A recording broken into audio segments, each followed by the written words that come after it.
बिस्मिल्लाहिर्रहमानिर्रहीम अस्सलाम वालेकुम। ये ज़रा आप मनाजिर देखिए, इस वक्त जो गुजरात में साइक्लोन आया है उसने सब कुछ तहस नहस करके रख दिया। यानी कोई चीज़ वहाँ पर सलामत नहीं रही। यानी वहाँ पर हर तरह की हवाएं जो है वो 140 किलोमीटर फी घंटे की रफ्तार से चलती रहीं, और इस सूरत हाल के अंदर उनके ब्रिज टूट गए, खंबे कई सौ और कई हजारों में यह मामला तब जाता हुआ आगे जैसे जैसे चीजें जा रही हैं। खंबे उखड़ गए, दरख्त टूट कर गिर गए, ब्रिज टूट गए, सड़कें टूट फूट का शिकार हो गई। वहां पर पानी ही पानी, तेज हवा, यानी जो निजाम जिंदगी था पूरे गुजरात में वो दरहम भरम होकर रह गया है। क्योंकि वहां पर आप सब जानते हैं कि जो साइक्लोन है वो असल में जाकर टकराया ही गुजरात वाली साइड पर है, और पाकिस्तान के यहाँ पर तो बिल्कुल मामूली सा मामला है। अब प्रॉब्लम ये आ रही है इस वक्त, जो सबसे ज्यादा भारत में एक चीज डिस्कस हो रही है कि कुछ तो ऐसा है कि साइक्लोन की जब शुरुआत हो रही थी तो वो डायरेक्टली पाकिस्तान की साइड पर ज्यादा टकरा रहा था और इंडिया की साइड पर उसके टकराने के चांसेस कम थे। लेकिन मूवमेंट होती गई, फिर एक मौका ऐसा आया कि ऐसी सूरत हाल पैदा हो गई थी कि कराची को भी टकराएगा और इंडिया के अंदर भी टकराएगा, वहां पर अलर्ट जारी था। लेकिन ये किसी ने नहीं सोचा था कि एन मौके के ऊपर, इवन कि ये बात तो पाकिस्तान को भी नहीं पता थी। आप ये देखिए, डीएचए कराची वालों को रात के 2-2 बजे जाकर घंटियां बजाकर उनको उठाया जा रहा है, तो इसका मतलब है कि पाकिस्तान के पास मालूमात नहीं थी। और इस तरह के जो साइक्लोन होते हैं वो एन मौके के ऊपर क्या रुख इख्तियार कर लेते हैं किसी को नहीं पता होता। अब भारत के अंदर एक बड़ी अजीबोगरीब बात डिस्कस हो रही है कि हमें ये बात समझ नहीं आ रही कि रुख इसका पाकिस्तान की जानिब था, लेकिन एन मोमेंट के ऊपर ये अचानक वहां से कैसे टकराए बगैर, यानी टकराया तो है लेकिन उस लेवल का कोई चीज ही नहीं जो भारत के गुजरात में हुआ, और सारे का सारा जोर जो गुजरात के अंदर आ गया। इस सारी सूरत हाल के अंदर उनके कई इलाके जेरे आब आ चुके हैं वहां पर। यानी आप देखिए 1000 गांव जो है वो धर्म भरम हो गया, वहां पर बिजली नहीं है, वहां हालात इतने ज्यादा खराब है, रोड टूट चुके हैं, ब्रिज गिर गए हैं, इवन के कई पुल टूट फूट का शिकार हो गए हैं। आप वहां पर जा नहीं सकते, उनका इंफ्रास्ट्रक्चर तबाह हो गया है, बिजली ब्रेक डाउन है, टेलीकम्युनिकेशन सिस्टम का निजाम धर्म भरम हो गया है। इसमें कोई दो राय नहीं कि उन्होंने जितनी इसमें मैकेनिज्म बेहतर किया, इसमें वो कम से कम लोगों की जानें बचाने में कामयाब हुए, ये बड़ी जबरदस्त बात है। लेकिन यहाँ पर सूरत हाल ये है कि 140 किलोमीटर फी घंटे की रफ्तार से जब चीजें गई, अब आप देखिए कि इस वक्त 1000 जो गांव है वहां पर इलेक्ट्रिसिटी नहीं है, और अब ये आगे राजस्थान जा रहा है। यानी लोग इस वक्त हैरान हैं कि सारी तबाही हमारी साइड पर हो गई लेकिन पाकिस्तान को कुछ नहीं हुआ, और अब ये डीप डिप्रेशन में बदल रहा है। अब आप ये देखेंगे इस वक्त अगर हम सिर्फ बात करें तो तकरीबन 524 जो दरख्त हैं वो एक जगह से उखड़ गए हैं। और इस सारी सूरत हाल के अंदर यानी उनको समझ नहीं आ रही कि पाकिस्तान कैसे बच गया, कि कोई तो ऐसी ताकत थी कि जिसने इसका रुख मोड़ दिया। देखिए, अगर साइंस के हवाले से देखें तो हमें कुछ नजर नहीं आता। साइंस अभी इतनी एडवांस नहीं है कि वो कुदरत के मामलात को देख सके, लेकिन ये चीज है कि कोई ना कोई डिवाइन इंटरवेंशन हुई है, यानी डिवाइन कुदरत की जानिब से कोई मदाखलत हुई है और ये मामलात काफी हद तक बेहतर हो गए। वरना आप ये देखें कि डीएचए कराची हो या पाकिस्तान के दीगर जगह लोगों को आगे आप छोड़ छाड़ कर चले जाएं, और इस सारी सूरत हाल के अंदर जो मामला था वो पाकिस्तान काफ़ी हद तक इसमें बच गया है। इसमें कोई दो राय नहीं, बारिशें आगे होनी है और बड़ी शदीद बारिश होनी है, इसके असरात बहुत ज़्यादा आएंगे। लेकिन जो इस वक्त आप मनाजिर तो देखिए ज़रा, वहाँ पर गुजरात में इस रिपोर्टर को देखिए, वो खड़ी नहीं हो पा रही।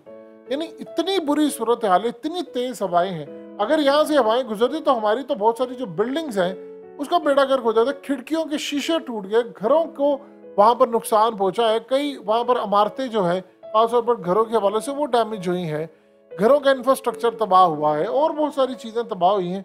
लेकिन इस सारी सूरत हाल में आप जानते हैं कि गुजरात जो है वो मोदी का गढ़ भी रहा है, लिहाजा वहां पर तो मामला बड़े अलग तरह के सामने आए हैं। लेकिन वो पाकिस्तान के हवाले से कह रहे हैं, देखिए दो चीजें तो आप जेहन में रखिएगा। एक तो हम बात करते हैं कि टेक्टोनिक प्लेट्स जो हैं वो जो 3 है उसकी वजह से दरिया का रुख यानी चीज़ें जो इस तरह की साइक्लोन की वो मुड़ जाती हैं और रुख अचानक से बदल जाता है, फिर वो यहाँ आकर जब टकराती हैं तो वापस चली जाती हैं।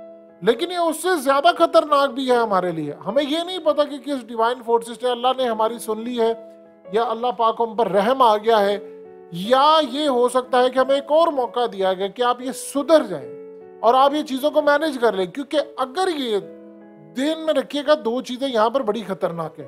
ये जो प्लेट्स हैं, जो बड़े बड़े तूफान आते हैं और उसको वो कराची के अंदर रोक देती है, उसकी क्या वजह है? ये जो खास तौर पर प्लेट्स हैं उनके बारे में एक बात समझ ले, इसी की वजह से जलजले आते हैं और जलजलों की वजह से ही साइक्लोन और ये तमाम चीजें, बदतरीन सुनामी आ सकता है। यानी आप ये देखिए कि जलजला आता है, वो सारे का सारा जो पानी है फिर वो निकल कर आगे आ जाता है, क्योंकि कराची सतह समंदर से तो नीचे है, तो पानी वहां से निकल कर शहरों में दाखिल हो जाता है और फ्रंट के ऊपर आपका डीएचए कराची है, यानी पूरी तरह। तो ये जो असल में सूरत हाल पैदा हुई है उसमें क्लियरली एक बात समझ ले कि अल्लाह की तरफ से एक वार्निंग भी है, क्योंकि अगर ये चीज आपको बचा रही है अब तक, या डिवाइन इंटरवेंशन हुई है कि गुजरात सारा बेड़ा करके उसका हो गया, आपके यहाँ पर सूरत हाल पैदा नहीं हुई, तो इसको अल्लाह की वार्निंग समझ ले, अल्लाह की तरफ से एक मोहलत समझ ले, अल्लाह की तरफ से एक दोबारा हमारे लिए चीजें कि बेहतरी के आसार पैदा कर ले।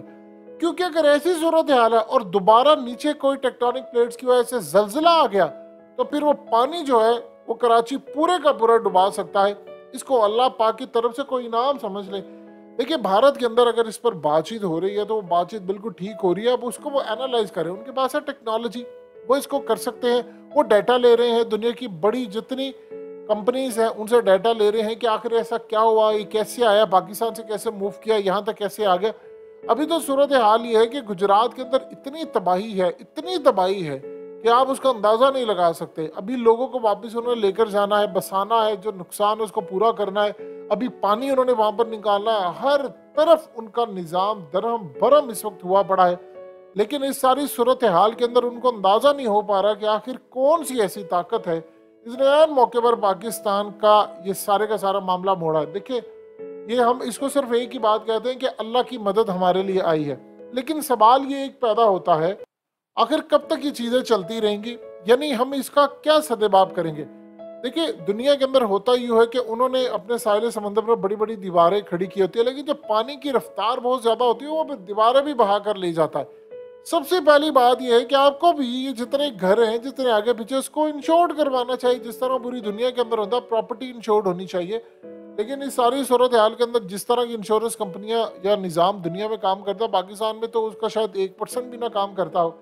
अब अगले कुछ अरसे के अंदर हमें बड़े मुहतात होने की जरूरत है, ज़हन में रखिएगा, क्योंकि अगर ऐसी सूरत हाल रहती है कि हमारी प्लेट्स, अल्लाह ने कोई ना कोई तो हिला वसीला बनाना होता है, अल्लाह ने कोई ना कोई तो जवाब इसका बनाना होता है कि वो हमें बचा लेती हैं अल्लाह के हुक्म से। लेकिन सवाल ये पैदा होता है कि जिस दिन अल्लाह का हुक्म हमारे अगेंस्ट चला गया, तो फिर याद रखिएगा यही वो प्लेट्स होती हैं जो आपको इतना नुकसान पहुंचाएंगी, इतना नुकसान पहुंचाएंगी कि हमारे जो नाले हैं, अभी तो आप ये देखिए कि सारी सूरत हाल में बारिश होंगी तो आपको अंदाजा हो जाएगा कि अल्लाह का शुक्र अदा करें, 140 किलोमीटर फी घंटे की रफ्तार से गुजरात इस वक्त पानी में बह गया है।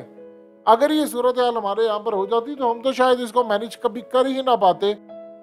इंडिया के अंदर भी बड़ी दुआएं की गई, बड़े मामला रखे गए, लेकिन बस अल्लाह पाक की मर्जी होती है। और सूरत हाल देखिए, अल्लाह पाक के पास तो फोर्सेस हैं, उन्होंने तो रखे हुए हैं फरिश्ते, या उनका एक निज़ाम है कि वो तमाम जगहों पर कहीं पर ये चीज़ें बरसा देते हैं, कई जगह पर ये मोड़ देते हैं। तो ये अल्लाह पाक की तरफ से हमारे लिए एक इनाम है, मोहलत है, वरना आपका पूरे का पूरा कराची का इंफ्रास्ट्रक्चर डूब जाता, तो हम इसको कैसे मैनेज करते। आप ज़रा गुजरात की हालत देखें, आप अंदाज़ा कर लें कि 1000 गांव में बिजली नहीं है। सोचिए अगर पूरे कराची में बिजली ना होती तो निज़ाम धर्म भरम होता। वजह सिर्फ ये है कि अगर वहाँ टकरा सकता था तो आपके यहाँ भी टकरा सकता। राजस्थान की साइड पर वो जा रहा है, तो फिर हमें इस बात पर अल्लाह का शुक्र अदा करना चाहिए कि एक और मोहलत मिली है और इसको अल्लाह की तरफ से उसका शुक्राना के तौर पर लेना चाहिए।